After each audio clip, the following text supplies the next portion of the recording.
ஆக்டோபஸ்கள் 3 இதயங்களைக் கொண்டுள்ளன. உடலை சுற்றிலும் இரத்தத்தை சுற்றும் ஒரு அமைப்பு ரீதியான இதயம் மற்றும் 2 கிளைகளின் இதயங்களின் வழியாக அதை செலுத்தும் 2 கிளை இதயங்கள்.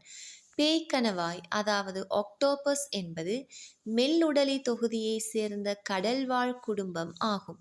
இக்குடும்பத்தில் உள்ள இனங்கள் அனைத்தும் 8 கிளை உறுப்புகளைக் கொண்டுள்ளன.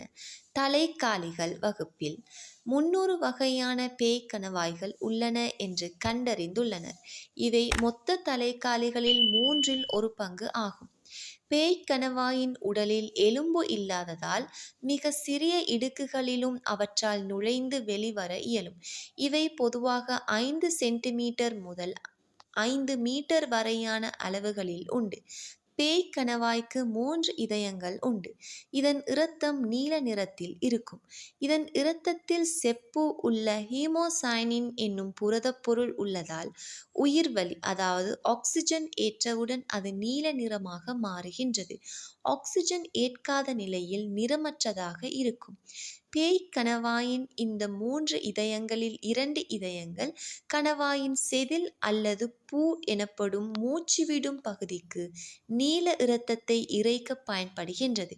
3வது இதயம் உடலுக்கு தேவையான இரத்தத்தை செலுத்த பயன்படுகின்றது. முதுகெலும்புகளில் உள்ள இரத்தத்தில் சிவப்பணுவில் உள்ள ஹீமோகுளோபின் என்னும் இரும்பு சத்து உள்ள இரத்தம் உயிர் வளியை எடுத்து செல்ல சிறந்தது என்றாலும் குளிரான கடல் பகுதிகளில் ஆக்சிஜன் குறைவாக உள்ள பகுதிகளில் ஆக்சிஜனை எடுத்து செல்ல இந்த செப்பு உள்ள ஹீமோசைனின் சிறந்ததாக உள்ளது. இரையை வேட்டையாடவும் எதிரிகளிடம் இருந்து தப்பிக்கவும் பேய்க்கணவாய்கள் உருமாறுகின்றன. இதற்காக பேய்க்கணவாய்கள் உடலில் தனித்துவமான தோல் உயிரணுக்கள் அமைந்துள்ளன. மேலும் இவற்றின் உடலில் உள்ள பல்வேறு நிறங்களை கொண்ட நிறமிகளின் மூலம் நிறம் மாறுகின்றன. இந்த பண்பை வெளிப்படுத்துவதில் நடிக்கும் பேய்க்கணவாய் என்ற இனம் குறிப்பிடத்தக்கது ஆகும்.